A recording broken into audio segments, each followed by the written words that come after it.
this thing that's gonna happen in the future with sound, people are gonna probably freak out. We're only tapping in slight ideas and concepts, but when we start tapping on who we really are and what the abilities we really have, what's gonna happen then? They're gonna probably freak out, right? You know, this is going to be a very expansive answer to your question. It's going to come in 3 or 4-fold. Just about anybody could go to Canal Street Stereo and pick up 2 turntables and a mixer, and all of a sudden, they're a DJ. Well, I definitely want to get them like a little package deal. That way, it's less than something like these.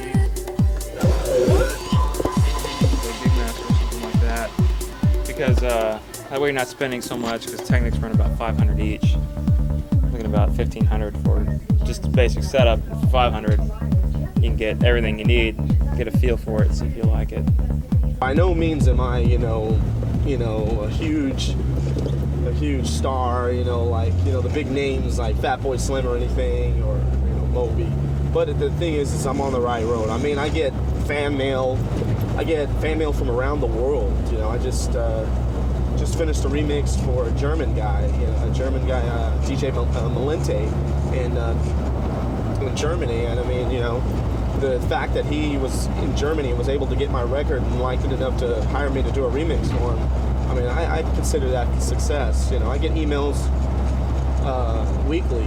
I get thousands of hits to my site, and I get people from Australia. I have a huge following in Canada. You name it. I mean, I get emails from Russia. It's weird. It amazes me that they even have my music, considering that the record label's my own label. I do everything in my house, and I put it all out myself. The confidence is that, it's a really nice question as well. I started to do this kind of underground records, minimalistic sounds of very minimalistic, but it has basses, rhythm, feeling, like that. But I said, Sammy, what's next? What next? I need the next step. I'm not going to do all my life that, because I'm a musician. Step a little bit more. Some dance record with some sample vocals, because in that time, young, I didn't know how really to work in a whole song with some samples. And after I said, Sammy, but now you need something more. So in the end, I was looking for a song, doing a song. And I sold a few 8-9 records with an artist called Luna in Germany, Switzerland and Austria, which is I was doing in Holland and a few European countries. She was doing some Latin pop records with some dance influences.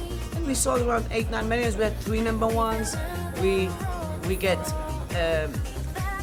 few German Grammys, and I see that I had talent to be much more close to the people, to the mainstream. After that, it came this of doing the records for DJ Sammy, Heaven, which has exploded in more than 35 countries, and it's a huge world success. But what I believe, and I will still always believe, that we live from illusions, but we need reality.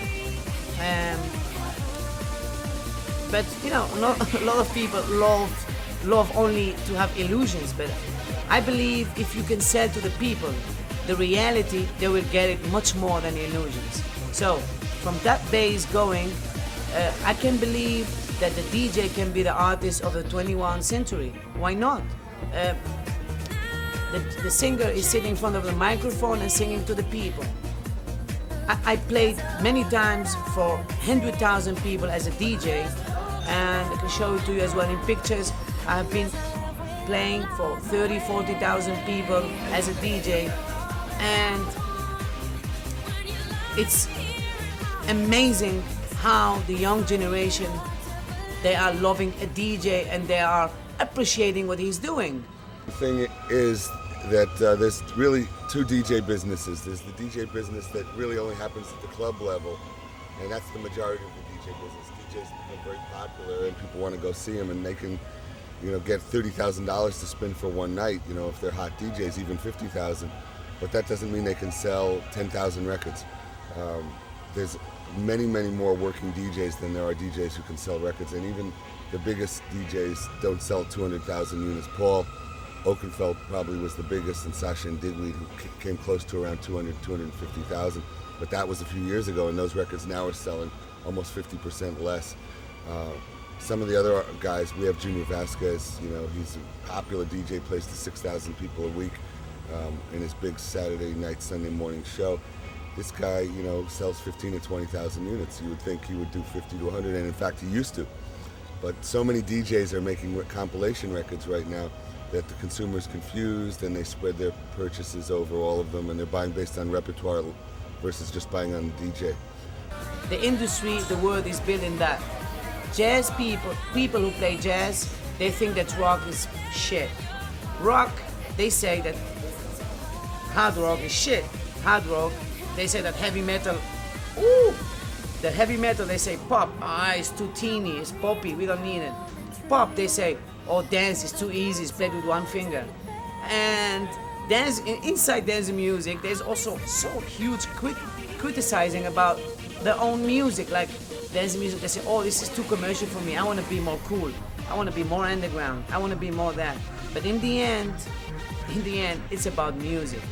So the people, you can play them whatever you want, they will always follow personalities and having a courage to be real. If you are fake, you're gonna have a very short period. If you are real, you will live forever in that industry, because that's the point, because you're real, you are not a puppet, like used as a marketing point and then destroyed. Next one, orange juice. Next one, orange juice. I mean, I've put a lot of work into it. But my suggestion to people out there that want to get into this, you ask yourself, what exactly do you want to do? What is your goal? Is your goal to be a DJ? Is your goal to make records? Is your goal to have a #1 hit? I haven't had a #1 hit. I've had a lot of songs do really well, but you know, just stay at it, stay focused, make music. Don't expect the first thing you make to be huge. You have to make. I made 100 songs, finished them, walked away from them before anything started to do anything. That's what, you can't just expect to write a song and then it's going to do something, or even 10 or 20. It might take 100, it might take 200. But if you're persistent, I believe that you will have success in anything in life, but especially music.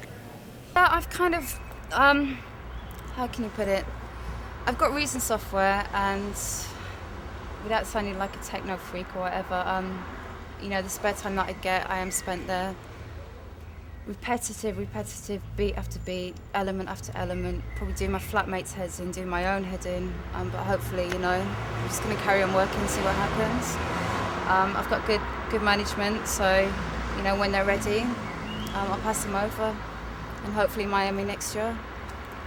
But I would definitely like to, mainly I would just like to sit at home and produce, and keep producing, and be kind of sought after, because, you know, people like the way that my beats sound, or they like that, you know, specific remix I did for someone else. The next thing you know, I'm doing remixes for other people. I just really would like to just be able to sit back and produce, and then DJ.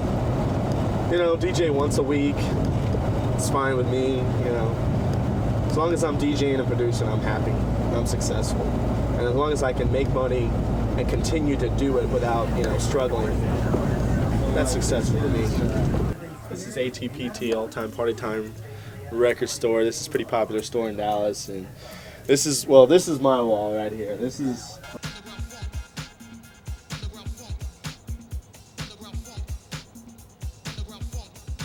Okay, I heard it. What do you want to know? What do I think?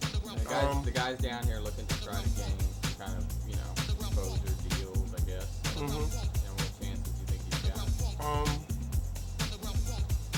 I don't. The record is kind of competitive. I mean, it's kind of like in the same place and it doesn't move around. It kind of lives in when it starts. It doesn't really build. I think it might need a like maybe a vocal or something to that effect, because that's why I waited to see if it was going to do some kind of time change or a structure change, but it's just pretty, you know, in one place and it's kind of stuck. I don't know. I'm not saying that it can't get a deal. Here in America, no. In Europe, maybe. Because they like kind of like that kind of sound right there. It's not really too broken. It's really disco-y with like the samples, like he sampled Down by Law. He sampled like, he has like kind of like hip hop influence at different speeds.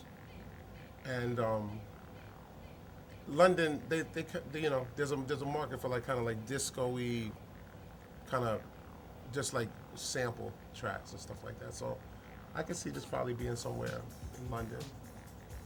You know, I wouldn't try to shop it here, but it's a big conference. I'm sure you could find somebody from like Italy or London or something to distribute something like that.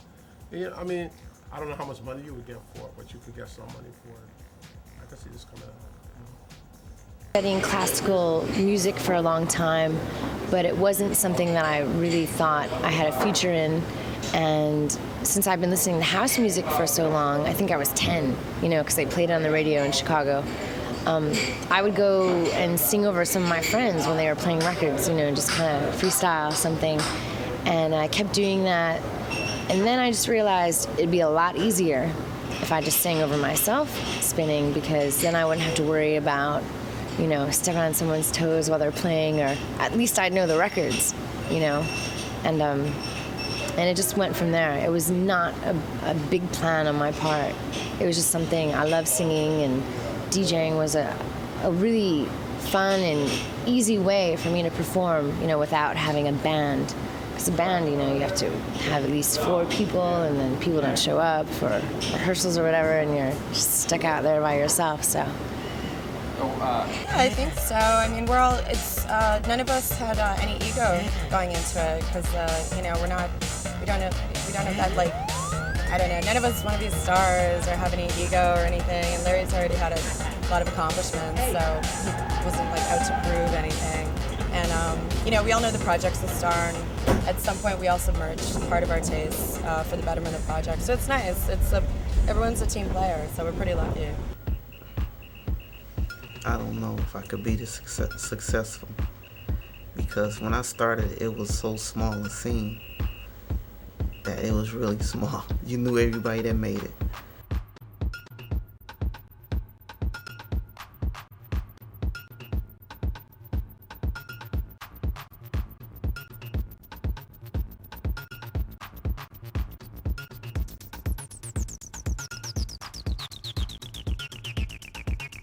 It was in Chicago. It basically wasn't too much outside of Chicago. Later on, it was in New York and then London.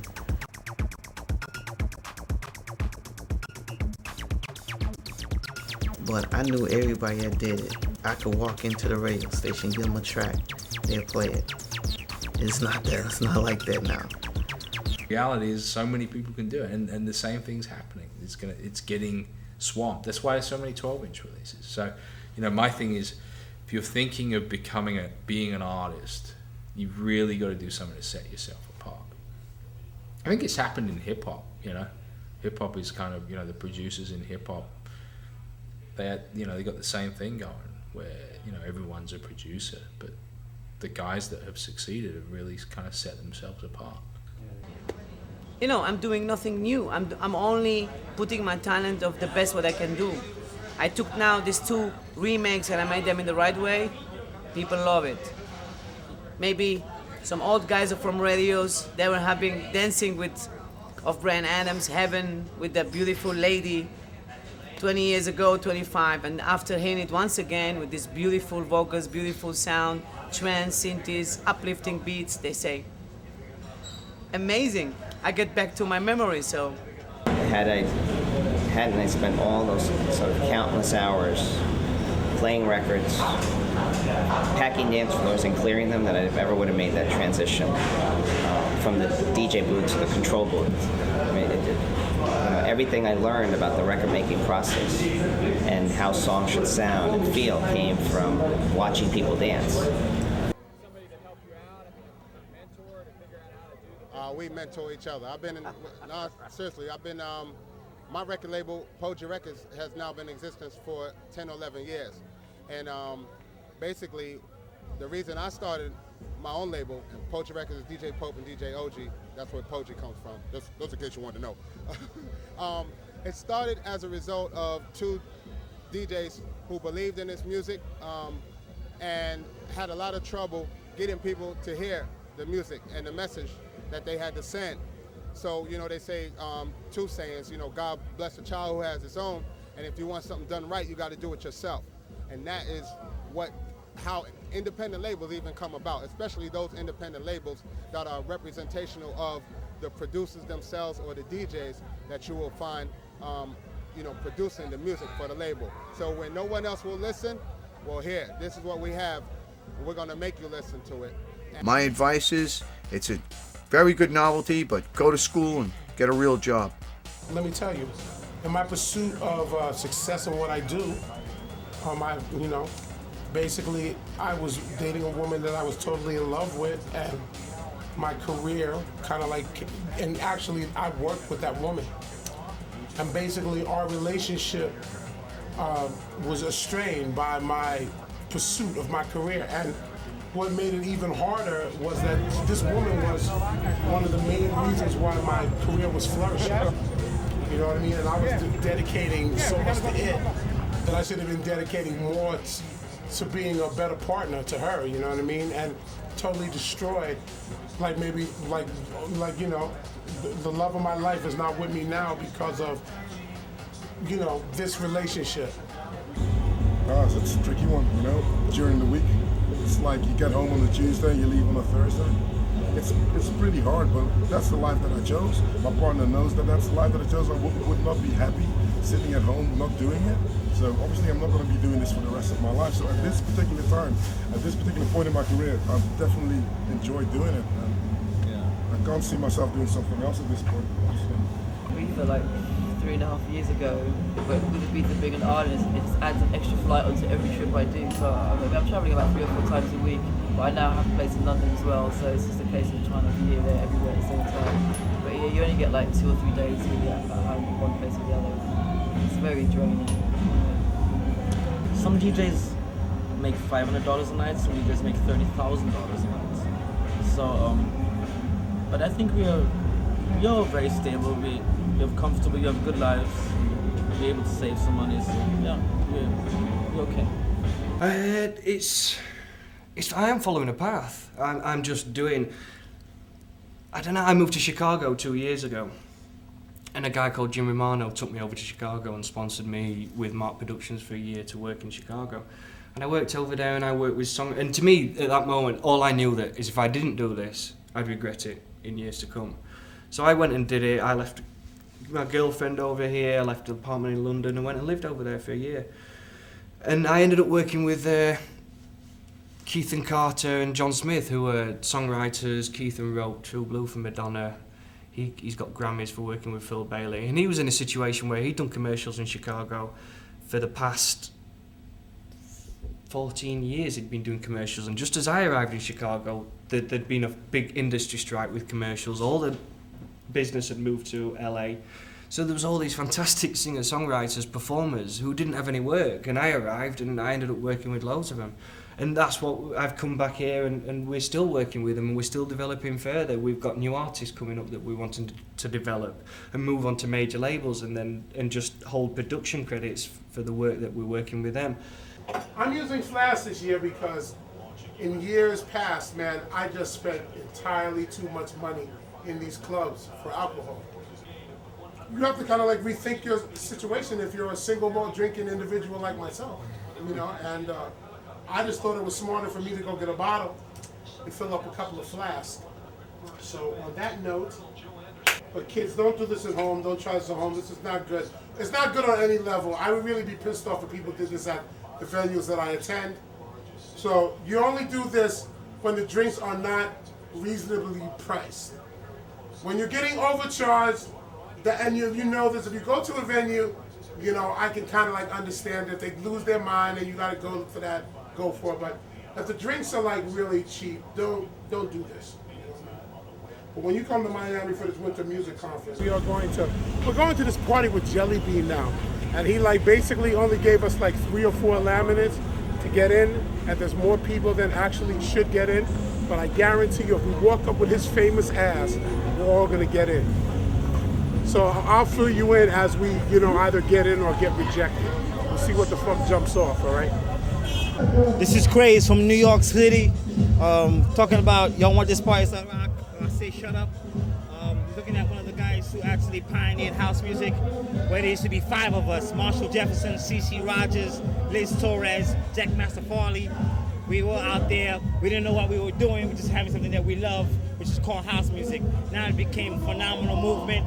It's all over the world right now. But the one thing I've noticed that with rap and house music, one of the things that we have to do as a house nation is to always know where the foundation comes, because if you don't know the foundation, a building will always fall.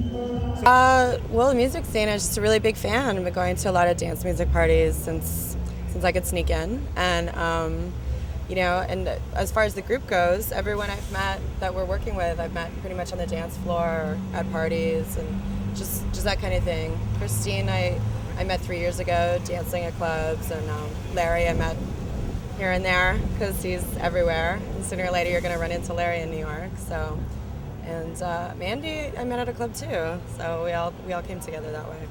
Became like sports almost. Everyone just stand around and watch the DJ spin, wait for him to mess up. No one was really dancing anymore. Drugs kind of took over on a certain level. It just became really faceless and a little dry. And the music was still pretty decent, but it kind of became same old after a while, because people got so purist. There was nothing new going on because you had these specific parameters. So when this kind of electro clash, whatever you call it, came around, it just seemed like a really exciting new idea, because it brought kind of the sax and the fun, and just like the whole fun element really back to dance music, which I think had been missing for a while. And I think it was just kind of exciting. It was silly.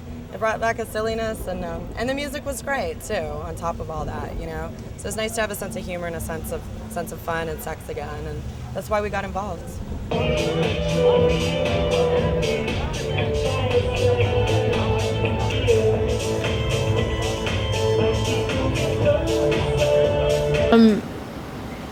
I would sing over records that I just bought. When I first started, I did a lot of freestyling. Didn't really have any plans. I just kind of just go, just make something up on the spot. Now I have set songs.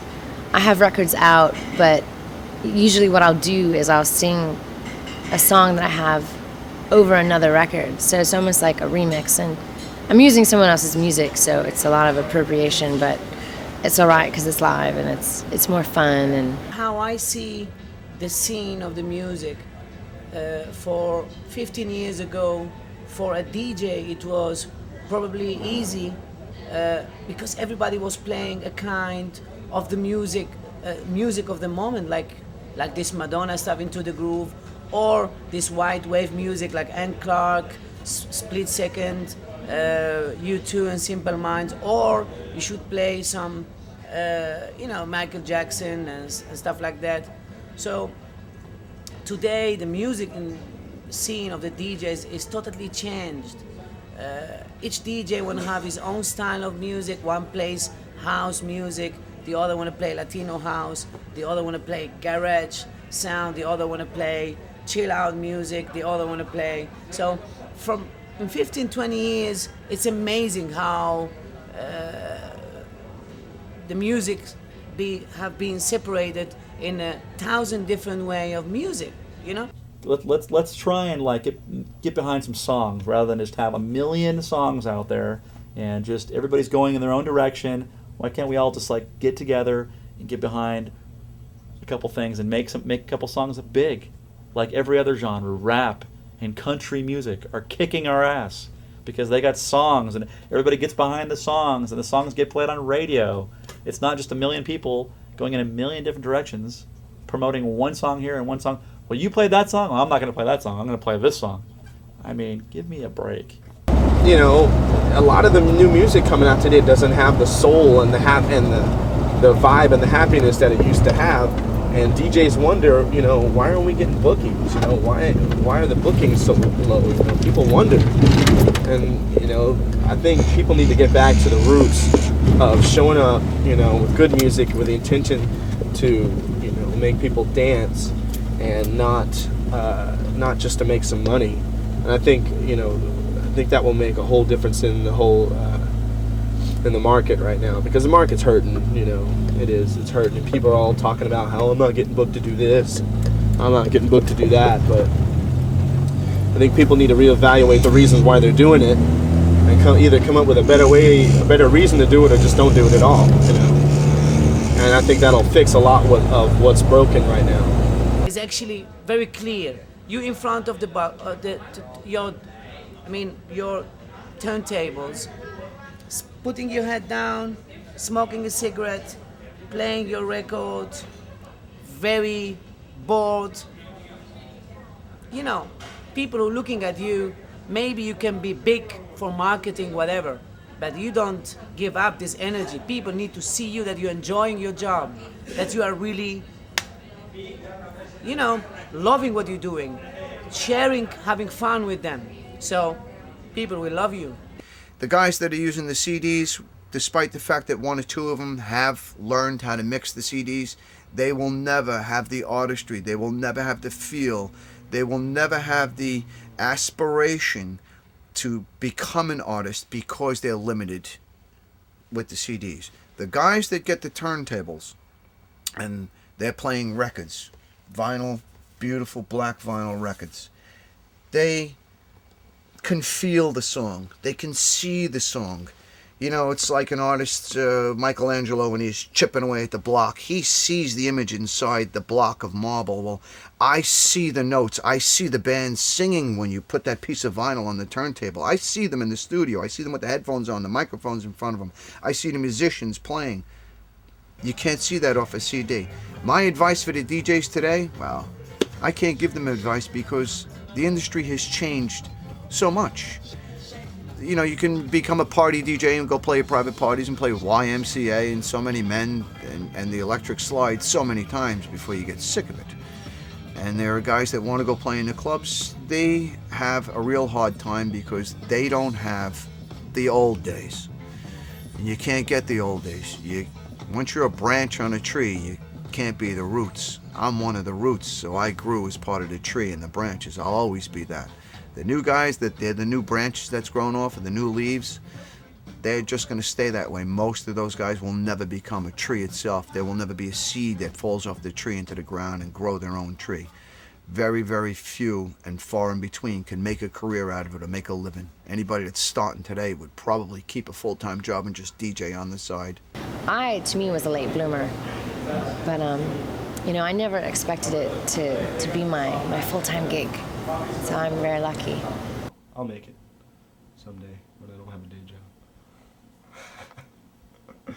But I gotta pay the bills and put gas in my car and, you know, finish furnishing this apartment. You know, I gotta do it. Priorities. I don't know. I mean, it's hard to say. I think right now it's very hard to be successful, you know, because there's so much competition now. Yeah, this is Shaka Khan. This is the remix project. Frankie Knuckles, Dave Morales, the Def Mix Productions was the key in that. I got this for the Art of Noise, the beatbox. That was a thank you.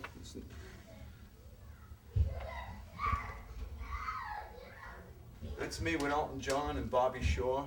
This was a very limited preview of Elton John's new album, and Bobby Shaw invited me up there. And that's Sylvester, the album, Step 2, You Make Me Feel Mighty Real, and that was the first gold record I ever got, and I got a picture of Sylvester actually handing me that himself on the stage. That was the first gold record, and I was the first DJ in Brooklyn to ever get a gold record.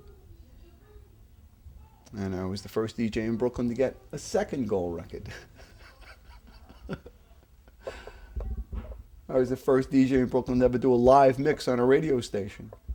I was the first DJ in Brooklyn to report to WKTU radio. I was the first DJ in Brooklyn to report to WBLS radio.